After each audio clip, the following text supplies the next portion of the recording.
تو اس تک پہنچنے کے لیے کیا پلاننگ کی ہے تم نے؟ میجر پرمود نے واپس آ کر صوفے پر بیٹھتے ہوئے کہا۔ ہمیں آفیسرز کالونی میں جا کر مارشل ہاسٹو کو اٹھانا ہوگا، تمثیلا نے جواب دیتے ہوئے کہا۔ ہم آسانی سے آفیسرز کالونی اور مارشل ہاسٹو کی رہائش گاہ میں داخل ہو جائیں گے، کیپٹن نوازش نے پوچھا۔ آفیسرز کالونی کی سیکیورٹی کے بارے میں جاننے کے لیے میں نے یہاں کے ایک گروپ کی ڈیوٹی لگائی ہے۔ اس کام کے لیے انہوں نے مجھ سے بھاری رقم لی ہے۔ جلد ہی وہ ہمیں کالونی اور مارشل ہاسٹو کی رہائش گاہ کی سیکیورٹی کے بارے میں مطلع کر دیں گے، تمثیلا نے کہا۔ ٹھیک ہے، تب تک ہم نہا دھو کر اور لباس بدل کر فریش ہو جاتے ہیں۔ تم آفتاب کالونی کے ساتھ ہمارے کھانے پینے کا بندوبست کرو، پھر دیکھتے ہیں کہ ہمیں کیا کرنا ہے، میجر پرمود نے اٹھتے ہوئے کہا۔ تمثیلا نے اس بات میں سر ہلا دیا۔ اور ہاں، ہمارے پاس کوئی لانچ رینج ٹرانسمیٹر ہے، میجر پرمود نے کہا۔ ہاں کیوں؟ تمثیلا نے چونک کر کہا۔ مجھے لا کر دو، مجھے ایک ضروری کال کرنی ہے، میجر پرمود نے کہا۔ تمثیلا سر ہلا کر کمرے سے نکل گئی۔ کچھ دیر بعد وہ واپس آئی تو اس کے ہاتھ میں ایک جدید ساکھ کا ٹرانسمیٹر تھا۔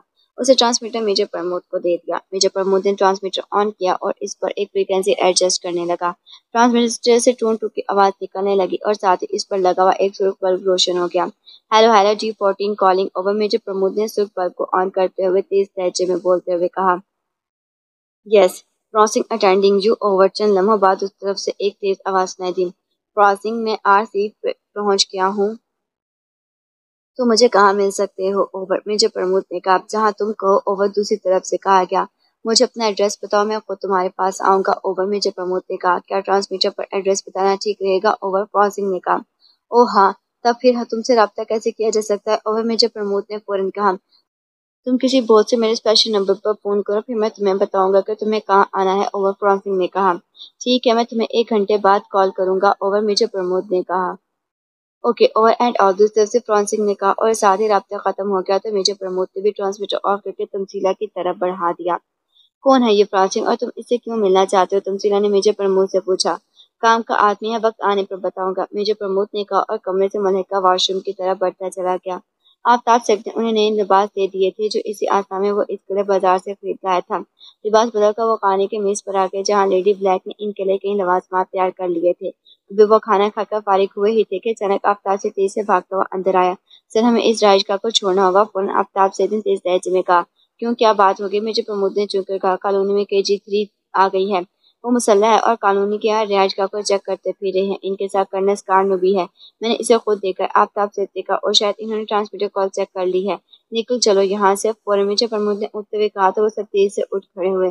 لیکن ہم جائیں گے کہاں؟ لاٹوش نے کہا۔ آپ گھبرائیں نہیں، ایسے ممکنہ حالات سے نپٹنے کے لیے ہی بندوبست کر رکھا ہے، آفتاب سعید نے کہا۔ گڈ، جلدی کرو، اپنا ضروری سامان اٹھا لو، ہم نے ابھی اپنے میک اپ بھی صاف نہیں کیے، اگر وہ جہاں آ گئے تو وہ فوراً ہمیں پہچان جائیں گے، میجر پرمود نے کہا۔ تو وہ سب جلدی جلدی اپنا سامان سمیٹنے لگے۔ ابھی وہ سامان سمیٹ ہی رہے تھے کہ اچانک انہیں یکے بعد دیگرے کئی دھماکوں کی آوازیں سنائی دیں، جیسے رہائش گاہ کے لان میں بم آ پھٹے ہوں۔ دھماکوں کی آوازیں سن کر وہ اچھل پڑے تھے۔ اس سے پہلے کہ وہ کچھ کرتے، انہیں اچانک تیز اور ناگوار بو محسوس ہوئی۔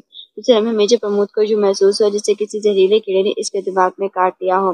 اسے اپنے سر میں شدید تکلیف کا احساس ہوا اور پھر وہ بے دم ہو کر گرتا چلا گیا۔ بے ہوش ہوتے ہوئے اسے دم دم کی آواز سنائی دی تھی، جیسے اس کے ساتھی بھی اس کے ساتھ گر پڑے ہوں۔ آخر وہ کمرے سے غائب کہاں ہو گئے؟ کمرے کا فرش انہیں نگل گیا ہے یا وہ جادو کے زور سے غائب ہو گئے ہیں؟ مارشل ہاسٹو نے حلق کے بل چیختے ہوئے کہا۔ وہ اپنے ہیڈ کوارٹر میں موجود تھے۔ ان کے سامنے میجر راسکوپ اور میجر کرساز سر جھکائے خاموش کھڑے تھے۔ راسٹر کالونی میں کوٹھی نمبر 210 میں داخل ہو کر مارشل ہاسٹو کے حکم سے اس کمرے کا دروازہ بم مار کر اڑا دیا گیا تھا جس میں ان کے خیال کے مطابق عمران اور اس کے ساتھی چھپے ہوئے تھے۔ دروازے کے دھماکے سے اڑنے کے بعد مارشل ہاسٹو نے عمران اور اس کے ساتھی کو حکم دیا تھا کہ وہ اگر اپنی زندگیاں چاہتے ہیں تو خود کو ان کے حوالے کر دیں، مگر اندر سے انہیں کوئی جواب نہیں ملا تھا، جس پر مارشل ہاسٹو نے اپنے ساتھی کو حکم دیا تھا کہ وہ کمرے میں فائرنگ کر کے ان سب کو ہلاک کر دیں۔ اس کے ساتھیوں نے کمرے میں اندھا دھند فائرنگ کر دی تھی جس سے کمرے کی دیواروں کے پلستر اکھڑ گئے تھے، کمرے میں موجود فرنیچر اور دوسرے سامان کے پرخچے اڑ گئے تھے اور تہہ خانہ اوپن ہو گیا تھا۔ پھر جب وہ عمران اور اس کے ساتھیوں کی لاشیں دیکھنے کے لیے کمرے میں داخل ہوئے تو انہیں وہاں کسی کی لاش دکھائی نہ دی تو سب حیران رہ گئے تھے۔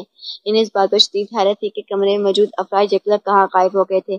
کمرے کا ایک ہی دروازہ تھا یا پھر تہہ خانہ جو شاید وہ وہاں سامان اسٹور کرنے کے لیے بنایا گیا تھا۔ اگر وہ کمرے میں نہیں تھے تو انہیں تہہ خانے میں لازماً ہونا چاہیے تھا، مگر وہ سب کے سب یوں غائب ہو گئے تھے جیسے گدھے کے سر سے سینگ۔ میں کیا کہہ سکتا ہوں سر، ریڈ کے وقت وہ آٹھوں اسی کمرے میں تھے، میجر راسکوپ نے دھیمی آواز میں کہا۔ یہی تو میں پوچھ رہا ہوں، اگر وہ کمرے میں تھے تو پھر اچانک کہاں غائب ہو گئے؟ مارشل ہاسٹو نے دھاڑتے ہوئے کہا۔ سر ہو سکتا ہے کہ جس طرح اس کمرے کے نیچے تہہ خانہ تھا اسی طرح کمرے سے نکلنے کا کوئی دوسرا خفیہ راستہ بھی ہو۔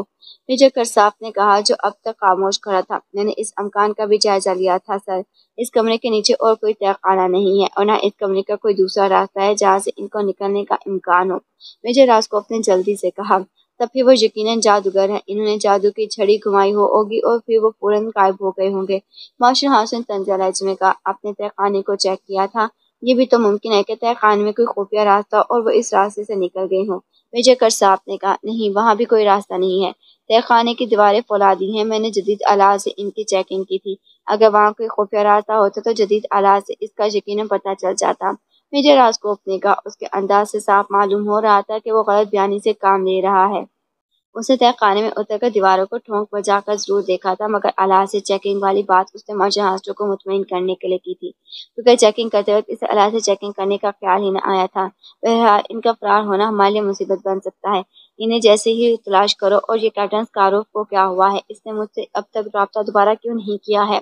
میں نے اسے حکم دیا تھا کہ وہ ماسٹر کارلی کو اٹھا لائے، پھر وہ آیا کیوں نہیں ابھی تک؟ مارشل ہاسٹر نے غصیلے لہجے میں کہا سر اگر آپ حکم دیں تو میں خود جا کر اس رہائش گاہ کو چیک کروں، مجھے اب تک یقین نہیں آ رہا کہ بند کمرے سے 8 افراد اس طرح غائب ہو سکتے ہیں۔ میجر کرساف نے مارشل ہاسٹر سے مخاطب ہو کر کہا تو میجر کراسکوف نے بے اختیار ہونٹ بھیج دیے۔ وہ تیز نظروں سے میجر کرساف کو دیکھ رہا تھا لیکن میجر کرساف جیسے اس کی طرف متوجہ ہی نہ تھا۔ ہاں جاؤ اس عمارت کی ایک ایک اینٹ چیک کرو، خفیہ راستہ تلاش کرو اور اس کی تلاش میں پورے شہر میں اپنے آدمی پھیلا دو، کہیں بھی کوئی بھی مشکوک آدمی نظر آئے اسے گولیوں سے اڑا دو، ہر مشکوک آدمی کو گولی تم پہلے مارو گے اور اس کی انکاری بعد میں کرو گے۔ میں کیپٹن سکاروف کی کال کا انتظار کر رہا ہوں، جیسے اس کی کال آئے گی میں اس سے ان سب کے حلیے پوچھ کر ان کی فیس گرافس بنوا لوں گا۔ ان کے فیس گرافکس بن گئے تو ہمارے لیے ان کی تلاش آسان ہو جائے گی، مارشل ہاسٹر نے کہا۔ یس سر، ٹھیک ہے سر، میجر کرساف نے کہا اور اسے سلیوٹ مار کر اس کے آفس سے نکلتا چلا گیا۔ میرے لیے کیا حکم ہے؟ میجر راسکوف نے میجر کرساف کے جانے کے بعد کہا۔ تمہارے لیے بھی یہی حکم ہے، جاؤ تلاش کرو انہیں جا کر، مارشل ہاسٹر نے کہا تو میجر راسکوف نے بھی اسے سلیوٹ کیا اور اس کے آفس سے باہر نکلتا چلا گیا۔ سمجھ میں نہیں آ رہا وہ بند کمرے سے کیسے غائب ہو گئے، مارشل ہاسٹر نے بڑبڑاتے ہوئے کہا تو اسے اسی لمحے میز پر پڑے ہوئے سرخ رنگ کے فون کی گھنٹی بج اٹھی۔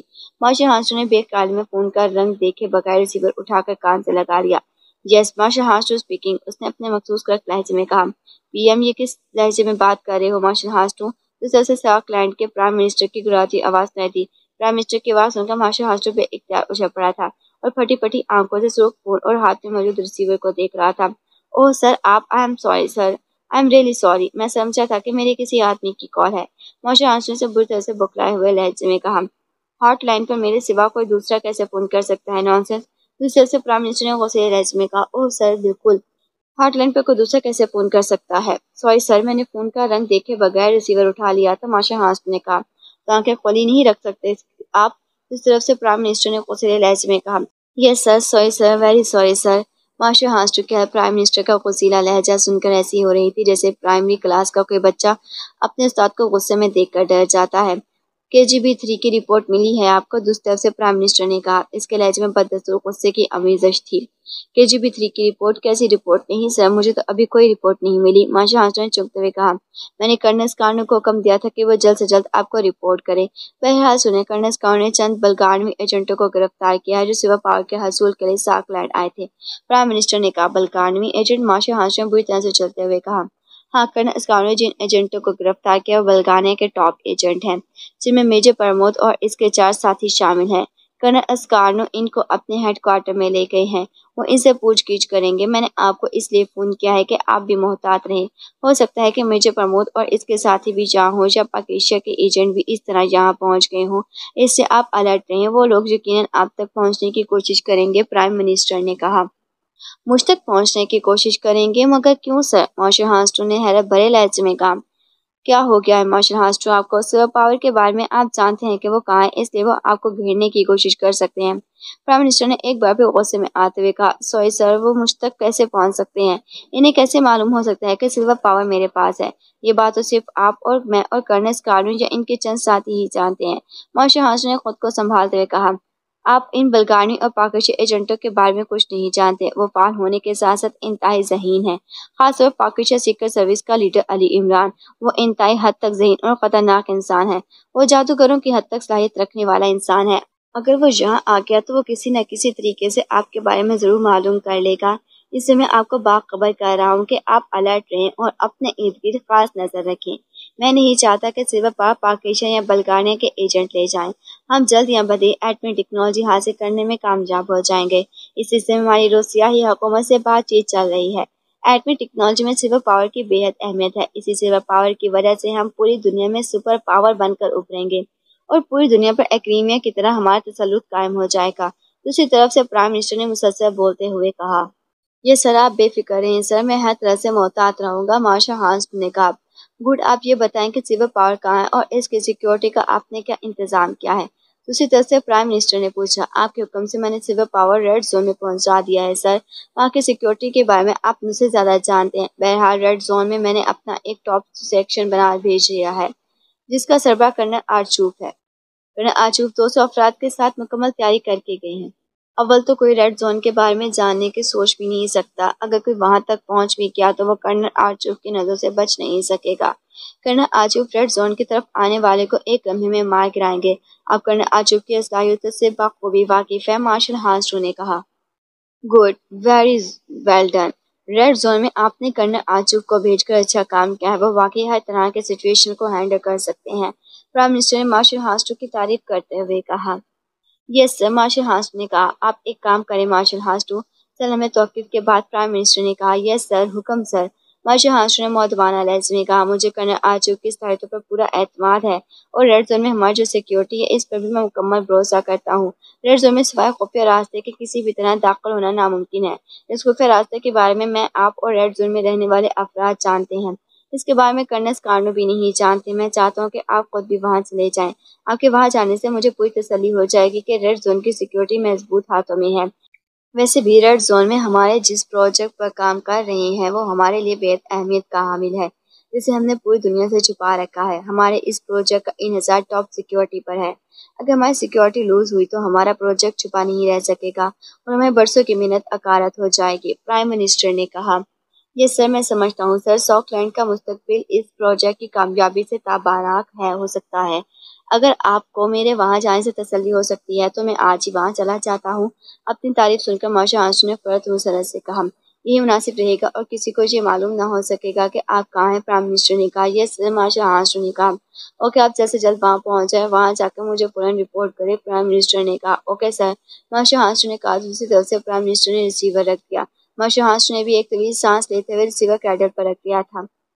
اگر میں ریڈ زون میں چلا گیا تو کیا یہاں پاکستانی سیکرٹ سروس کو کون سنبھالے گا؟ میں نے پرائم منسٹر کو ان کے بارے میں بتایا ہی نہیں۔ مارشل ہانسٹو نے پریشانی کے عالم میں خود کلامی کرتے ہوئے کہا۔ وہ کافی دیر سوچتا رہا، پھر اچانک میز پر پڑے ہوئے سبز رنگ کے فون کی گھنٹی بج اٹھی تو وہ بے اختیار چونک پڑا۔ اس بار پہلے اس نے فون کو غور سے دیکھا، پھر اس نے سر ہلاتے ہوئے ریسیور اٹھا لیا۔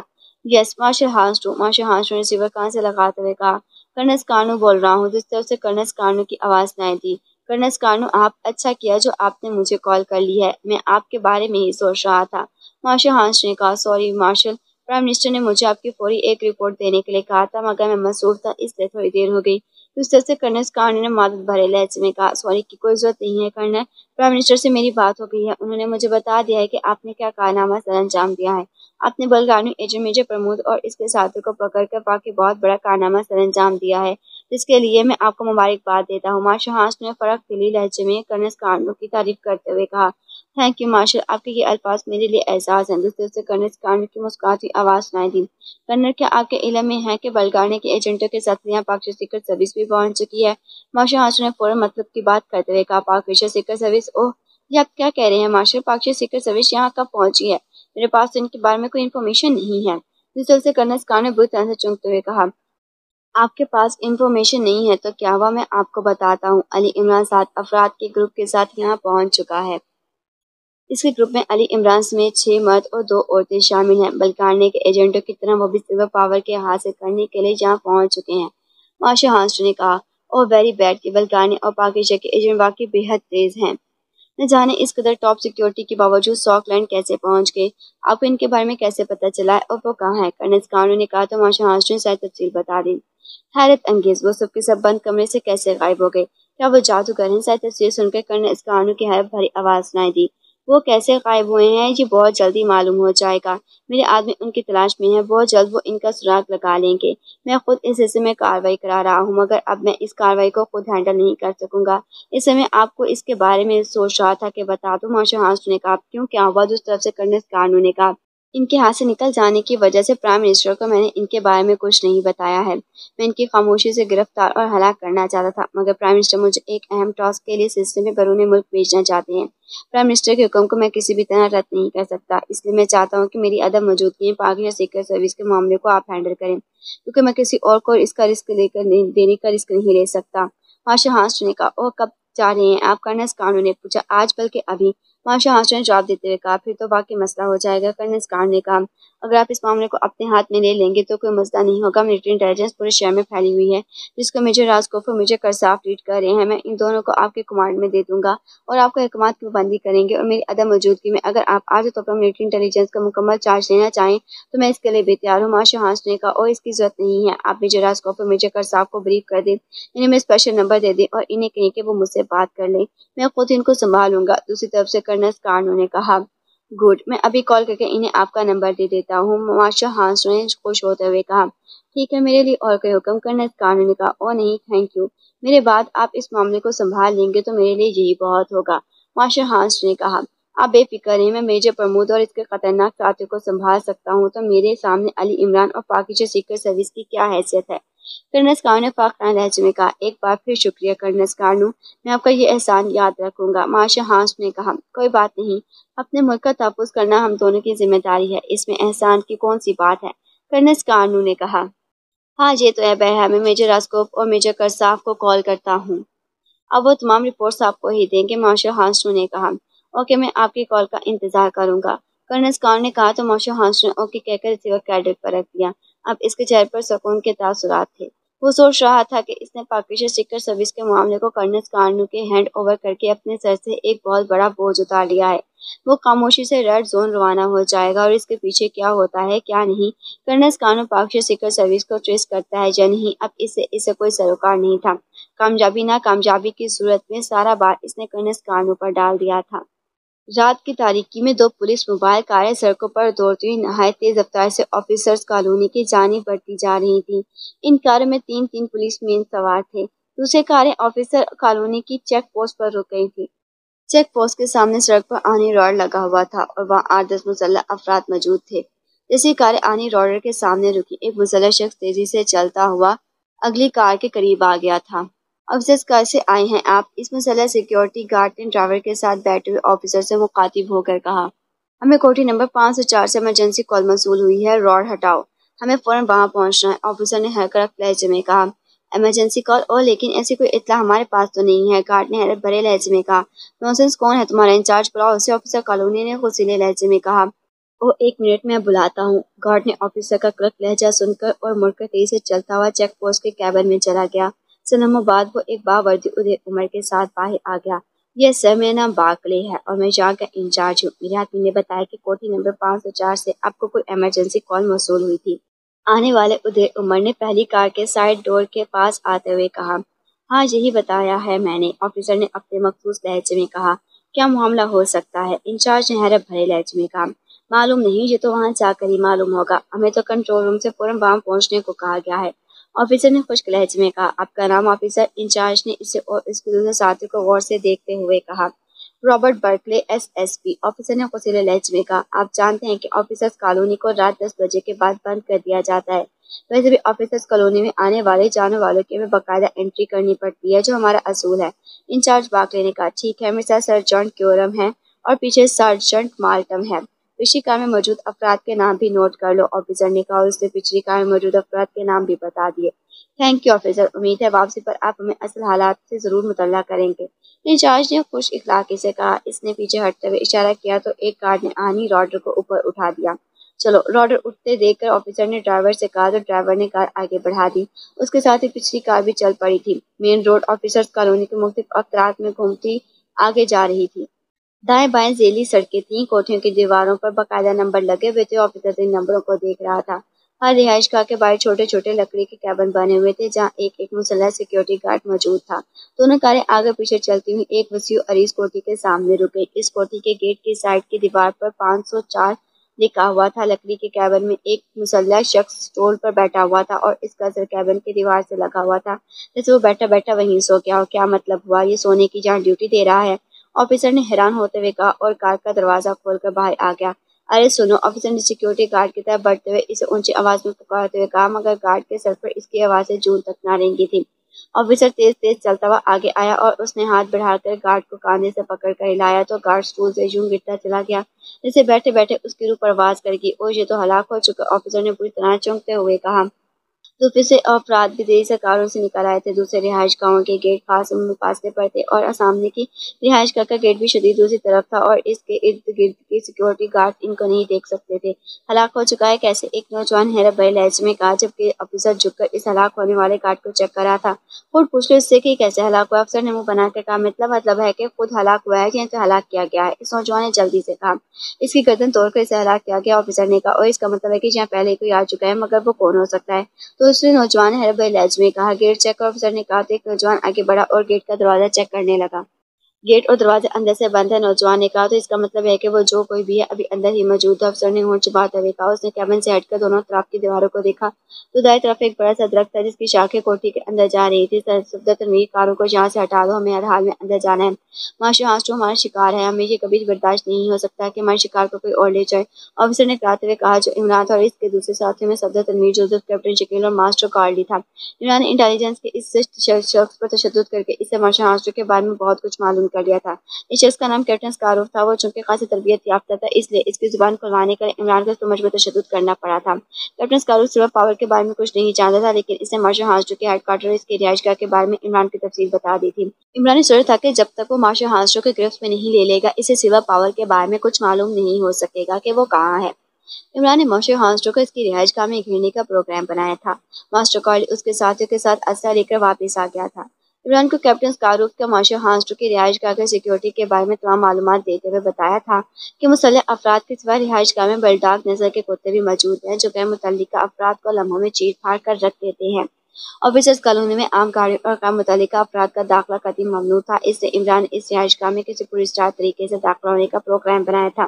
عمران کے کہنے پر جولیا، سالیہ، جوزف اور جوانا باہر گئے تھے جنہوں نے پولیس ہیلپ لائن پر بات کی تھی اور اپنی شکایت درج کراتے ہوئے کہا تھا کہ اس کی بہن کو 2 سیاہ فام گنڈے اغوا کر کے لے گئے ہیں۔ اس اپنی کار میں ان گنڈوں کا تعاقب کیا تھا جس سے اسے معلوم ہو گیا تھا کہ گنڈے اس کی بہن کو کہاں لے گئے ہیں۔ اسے اس کی مدد کے لیے کسی کو بھیجا۔ جولیا نے انہیں ایسے علاقے کا پتہ بتایا تھا جو عموماً سنسان اور ویران رہتا تھا۔ وہاں درختوں کی بھی کثرت تھی۔ اس کی شکایت کے کچھ دیر بعد ہی 2 موبائل کاریں وہاں پہنچ گئی تھیں جن میں 3 افراد موجود تھے۔ جولیا نے سڑک پر آ کے انہیں روک لیا تھا جبکہ اس کے ساتھی درختوں کے پیچھے چھپے ہوئے تھے، وہ مسلح تھے۔ جولیا نے مسلح آفیسرز کو بتایا کہ سیاہ فام گنڈے اس کی بہن کو درختوں کے پیچھے ایک کھنڈر میں لے گئے ہیں۔ وہ سب اس کے ساتھ چل پڑے تھے جس پر سالیہ، جوزف اور جوانا نے اچانک ان پر حملہ کر دیا تھا۔ انہوں نے نہ صرف ان کا اسلحہ حاصل کر لیا تھا بلکہ بے ہوش کر کے باندھ بھی دیا تھا اور پھر وہ انہیں وہیں چھوڑ کر ان کی دونوں کاریں اس رہائش گاہ میں لے آئے تھے جہاں عمران اور اس کے دوسرے ساتھی موجود تھے۔ عمران نے اپنا اور ان سب کا ہلکا پھلکا میک اپ کیا اور جولیا، سالیہ اور جوانا کو وہیں چھوڑ کر دوسرے ساتھیوں کے ساتھ آفیسرز کالونی میں آ گیا تھا۔ عمران کے کہنے پر صفدر اور تنویر دونوں کاروں کو وہاں سے لے گیا اور انہوں نے کاروں کو دوسری طرف ایک گلی میں پارک کیا اور واپس آ گئے۔ جب وہ واپس آئے تو عمران درخت پر چڑھا اندر جھانک رہا تھا۔ انہیں واپس آتے دیکھ کر وہ درخت سے نیچے اتر گیا۔ اندر خاموشی چھائی ہوئی ہے، لگتا ہے آنے والے یا تو اپنا کام کر کے نکل گئے ہیں یا پھر وہ رہائشی حصے میں موجود ہیں، عمران نے کہا۔ پھر کیا ارادہ ہے؟ صفدر نے پوچھا۔ ایسی ذات کی کوٹھیوں میں مین سوئچ عموماً باہر کی طرف ہوتے ہیں، میں اندر جاتا ہوں، جیسے ہی لائٹ آف ہو تو تم سب اندر آ جانا، عمران نے کہا۔ آپ رکے، میں اندر جاتا ہوں، کیپٹن شکیل نے کہا۔ اوکے، 10 منٹ انتظار کریں گے ہم، عمران نے کہا تو کیپٹن شکیل نے اس بات میں سر ہلایا اور دیر سے درخت پر چڑھتا چلا گیا۔ اسے دیوار سے سر نکال کر احتیاطاً اندر دیکھا اور پھر دیوار پر چڑھ کر اس نے اندر چھلانگ لگا دی۔ اسے جس انداز میں چھلانگ لگائی تھی باہر اس کی ہلکی سی دھمک بھی سنائی نہ دی تھی۔ پھر تقریباً 5 منٹ بعد پوری رہائش گاہ سے اندھیرے میں ڈوب گئی تھی۔ گڈ، جلدی اندر چلو، عمران نے کہا اور تیزی سے درخت پر چڑھ کر دوسری طرف کود گیا۔ اس کے بعد اس کے دوسرے ساتھی بھی اندر کود گئے۔ لان میں گہری خاموشی چھائی ہوئی تھی۔ آؤ، عمران نے جیب سے پسٹل نکالے ہوئے کہا۔ اس کے ساتھی نے بھی اپنے پسٹل نکالے تھے۔ وہ آگے بڑھے تو انہیں ایک ظاہر جھکے جھکے انداز میں اپنی طرف آتا دکھائی دیا۔ عمران نے حلق سے جھینگر کی آواز نکالی تو اسے جواب میں جھینگر کی آواز سنائی دی۔ آنے والا کیپٹن شکیل تھا۔ عمران صاحب، اندر گڑبڑ معلوم ہوتی ہے، کیپٹن شکی نے نزدیک آ کر دھیمی آواز میں کہا، کیسی گڑبڑ؟ عمران نے پوچھا۔ لان کے ایک حصے میں 4 بل ڈاگز اور چند محافظ مردہ پڑے ہوئے ہیں، شاید ان سب کو بے ہوش کر کے اور جان لا کر ہلاک کیا گیا ہے۔ یہاں شیشے سے مجھے چند آوازیں سنائی دی تھی، میرا خیال ہے کہ وہ لوگ ابھی اندر ہی ہیں۔ کیپٹن شکی نے کہا تو عمران نے ہونٹ بھینچ دیے۔ ٹھیک ہے، آؤ ہم انہیں جہاں سے نکلنے نہیں دیں گے، عمران نے کہا، اور اس کے کہنے پر وہ سب پھیل گئے اور جھکے جھکے انداز میں رہائشی حصے کی طرف بڑھتے چلے گئے۔ عمران نے جیسے ہی جھکے انداز میں دوڑتا ہوا برآمدے میں پہنچا، اچانک برآمدے میں موجود ایک ستون کے پیچھے سے ایک سایہ سا نکلا اور اس سے پہلے کہ عمران سنبھلتا، سایہ اچانک اس پر جھپٹ پڑا۔ اسی کے ساتھ ہم اختتام کرتے ہیں اپنے ناول کے تیسرے حصے کا۔ ویڈیو اچھی لگی ہے تو لائک کر دیں اور ہمارے چینل کو سبسکرائب کرنا نہ بھولیں۔ ملتے ہیں اگلی ویڈیو میں، تب تک کے لیے اللہ حافظ۔